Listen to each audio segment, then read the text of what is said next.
Welcome to the Roadmap to Secure Love. In today's episode, Kim and Kyle discuss the power of vulnerability in committed relationships and how opening up can deepen emotional connection. Let's dive in. I had someone reach out to me asking about vulnerability for men, particularly in romantic relationships. How much do I share? What do I not share? And they kind of in the email reported that, well, there's a lot of evidence that if men are vulnerable, they lose respect, they lose erotic desire from that female partner. And so Kim and I really wanted to dive deep into in committed relationships, what we see as couples therapists, what we see in relationships, and really unpack this pattern that have so many people kind of struggling, and even messages men get in the manosphere about how to not be vulnerable, how to not be needy so they're more attractive, and really unpack this so we can see it through an attachment lens and see what Kim and I see in our rooms. Yeah, Kyle, when you told me about this, I was like, what is happening? There are actually people out there that are telling men, do not be vulnerable to women if you want to keep the relationship. Mhm. Like, I was just like baffled by that. Why were you so baffled by that? Well, because that's not what we want at all, right? We want men to show up and to be vulnerable and to be known. Now, there's layers to this. So can we talk Yep, about the layers here for a minute, Kyle? let's do it. Because we do want men to be vulnerable, transparent, to cry in front of us. We do not want to be their mothers. Mhm. So what does that mean? What that means is I want to see my partner cry and be upset and be vulnerable and talk about his fears and his concerns. But if I never get to do that back, Mhm. then basically I just have another kid, Right. right? I'm just another caregiver. Mhm. So it's about being able to hold each other in our sadness, hold each other in our vulnerabilities. You're vulnerable, I'm vulnerable. Mhm. You struggle, I struggle. It's not just me just sitting to listening to you struggle all day, and you can't have, any kind of strength for me when I'm going through it. Mhm. That's the layer. Right. And this is what I think is important is there's kind of this spectrum, which we can look at kind of even the attachment theory spectrum of kind of anxious attachment, avoidant attachment. Anxious is really kind of, I need you, be there for me, show up for my emotions, help care for me. And really kind of that place, which is kind of what you're touching on. And then there's the avoidant, which is I'm emotionally unavailable, right? Which you and I are going to cover in a little bit. But with this part, what you're talking about, if I am anxious, if I'm distressed, that's not the problem. The problem is that becomes the only focus is all about my feelings. And as the female partner, if you are the stepping in this caretaker role and your struggles, your stress, your needs are not getting paid attention to, or not getting space, are not getting cared for, are not getting connected with, it all of a sudden feels like a child parent relationship. And that is not erotic for anyone. And that does lose emotional respect because we feel like, oh, I'm here for you, but you can't show up for me. This is messed up. And so that's the catch in that pattern. Whereas, yes, some people are like, well, don't share your feelings, don't be vulnerable, don't cry, and you'll avoid that, which takes us more to that avoidance spectrum. But really, at the heart of this, what Kim and I see is when men are vulnerable and actually open up and cry and let their partner see these vulnerable parts, their partner softens too. Their wife softens. Their wife is caring, actually listens more, has more respect because they're like, wow, this man can be vulnerable and can still be strong. And let me in to see where he struggles. Let me in to know kind of his history. Let me know what's hard for him, and he can show up for me when things are hard for me. We're in this world together. Yeah. That is what they're often seeking. And that's what Kim and I are creating in our active couple sessions with heterosexual couples. Yeah. And you know what I've seen?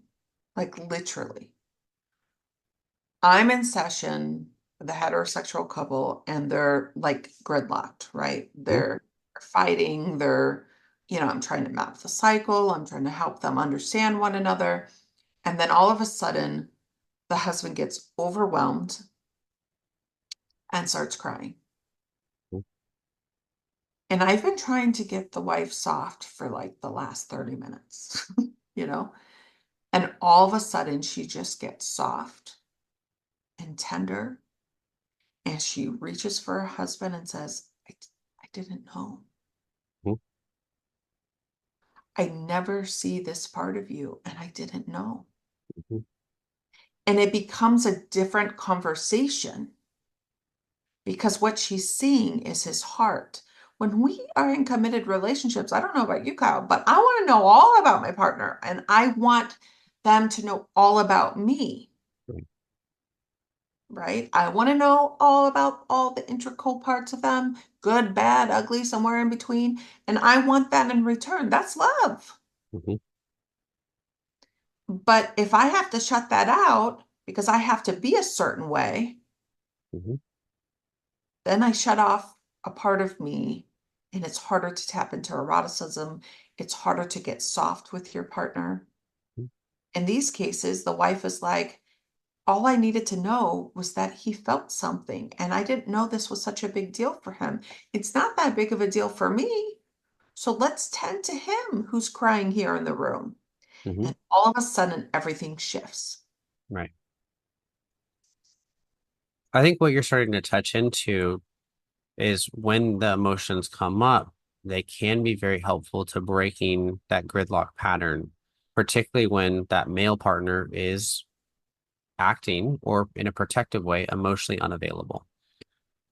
Right. And I think that's something we see a lot is these men culturally, families have learned not to talk about their emotions, not to be vulnerable. Well, if I can't be vulnerable and then you bring me your vulnerability, I'm not going to want to be there for you. I'm going to be kind of an asshole, probably resentful because, girl, I've been doing this myself. You buck up, you do it. I'm not here to caretake for you if we're not in it together. So that's one of the things that can show up with an emotionally unavailable man. They'll try to problem solve. They'll try to fix it. They won't emotionally connect. And then that partner will be like, well, my husband doesn't actually care about how I feel. My husband doesn't actually want to connect with me. Right. And so there's a way in which that pattern of being unavailable and hiding our emotions actually pushes away our partner and makes them less attracted because if they don't feel emotionally safe, they're not going to feel safe to be open emotionally or erotically as well. And one of the things that can happen too is they can start to feel more like a sexual object because the emotionally unavailable man might not talk about emotions, but might pursue sexually to feel an emotional connection. And then the female partner will feel like a sexual object and feel like their emotions don't matter and that there's no room for them to have any connection. And then they actually close off and go, I'm not going to have sex with you. You're not there for me. And that creates a whole nother pattern. Yeah, that is exactly what I was going to say as you were talking, and you took the words right out of my mouth as you were talking about it, about a man who is not vulnerable, Mhm, but then pursues just sexually. mhm, It's like, I'm just an object. right. And then there's a disconnection. Mhm, There's a big disconnection. I remember, oh my gosh, I don't want to age myself here, but it was probably 20 years ago. I was at this community college and we were talking about Disney um, princesses. And I was sitting next to a guy and we were talking about how Disney princess at the time um, portrayed women as helpless and hopeless and how annoying that was. Now, of course, Disney has changed some and some of the characters, and I remember the guy sitting next to me was like, forget about the women. What about the men that are being portrayed? We're supposed to hold everything together. mhm, we ride in on this white horse and all we do is just kiss you. And then all of a sudden you're like back from the dead. And I remember him saying to the whole class, that is a lot of pressure. Yeah. And I was like, yeah, that is a lot of pressure Mhm. where you feel you've got to hold everything together. Mhm. And we are helpless as females, and we need you. There's no space for you to be human. No. Or for actually the female to be a human too, to see her own strength, her own resilience in that as well. But I think that's the pressure, right? Of we have these cultural messages. The man must keep it all together, which is why you see this advice. Don't tell them you love them. Don't talk about how attractive you are to how attracted you are to that person. Don't let them see your insecurities. Act as confident front, be all strong, puff out, peacock your feathers, be right. This presentation so someone will actually love you, which creates a whole bunch of internal dialogue of, wow, who I am is not enough. I'm inadequate. So I have to be someone else to actually get love. And that's a whole nother problem, which you and I can dive into later. But it puts so much pressure on men to be this hero and puts this place for kind of in that dynamic, the female to be this helpless victim, right? Which if that ideology is stooped in our bodies, there might be places where men might be vulnerable and that partner might actually have a reaction, a panic reaction of, oh my gosh, if he doesn't have it together, I'm not supposed to have it together. Now we're all going to fall apart. Right. And so that could be another pattern that shows up here that gets in the way of seeing that as men, we can be vulnerable, we can struggle, we can still be connected with our partners, and we can still figure out how to navigate the struggles that we're going through in it together. But that Disney ideology does not help. No, and it's not even, as we're talking about this, I'm thinking about even movies and shows that I've seen on TV, Mm-hmm. where the man comes in and like owns it and like throws people over and saves it. And all of a sudden, him and his wife are having passionate sex for the next 20 years. Mm-hmm. Does not happen. Mm-hmm. It's fake. Well, I think this is what, in some ways, it's touching what all of us want. We want to be desired and we want to be safe. And this is one of the key things that gets missed in kind of in my lens when we're taking this facade approach to relationships is we're not creating emotional safety for the female partner or for the male partner in that way. And so we might be putting on this front, we might deny our feelings, we might deny our insecurities, but that is not in creating an emotional safety for us to connect emotionally with what the female partner needs to feel safe and stable, which then actually taps into her erotic nature so much more because she doesn't have to be at a sense of threat of, oh my gosh, is my partner going to be here? Or are they not? What are they going to think of me?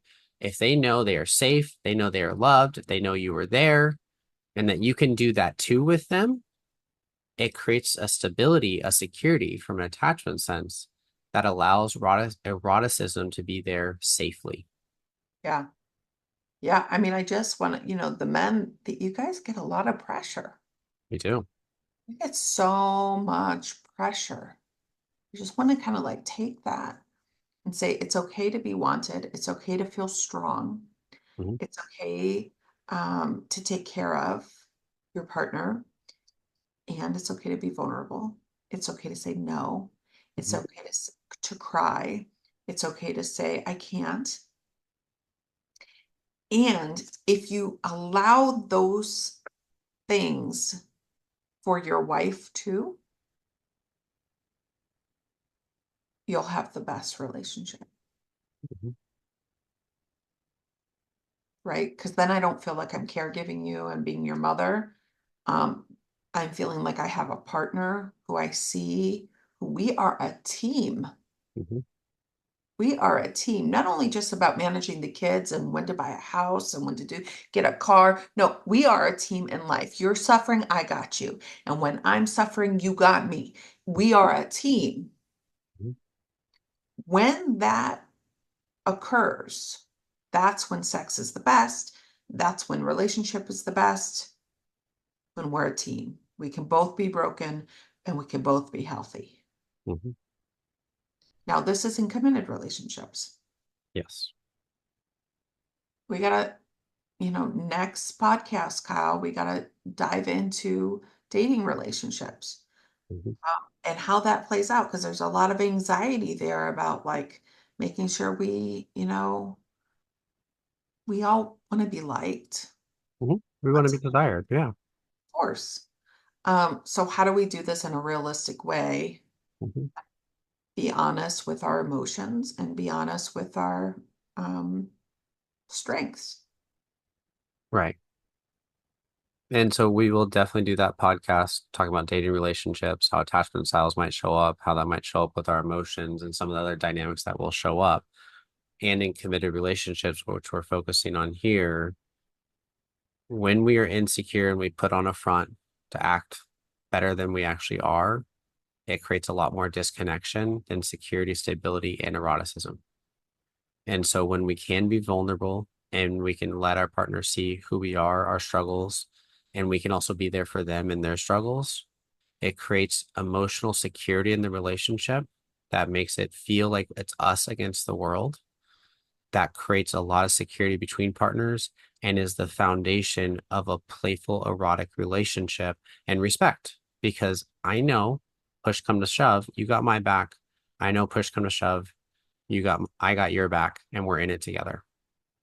And that is where that vulnerability is so important, because when we're not letting our partner seize that, they're going to question if we have their back, and they're going to question if we actually let them in. Mhm. And this is what Kim and I see in our work with couples, is that partner who's a little bit more walled off is the other partner does not know if their feelings matter, don't know if what they're going through matters. And it's not until that partner is able to melt a little emotionally and show up more vulnerably that they have a much more secure, a much more stable, and a much more passionate relationship.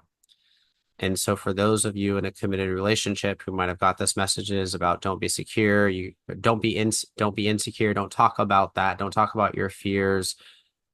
It's in how you bring it to your partner to let them see this is what I'm struggling with, that allows them actually to see you and meet you and work together to create that secure relationship. Today, we uncovered key ways to foster intimacy. 1. Embracing vulnerability. 2. Balancing emotional support. 3. Breaking gender stereotypes. And 4. Creating a secure team mindset. These steps can lead to a deeper, more connected relationship. Follow the roadmap to secure love on Apple, Spotify, and YouTube. Sign up for the Secure Attachment Path course to learn practical tools for building secure connections. Link in the show notes. Until next time, stay connected and keep listening with love.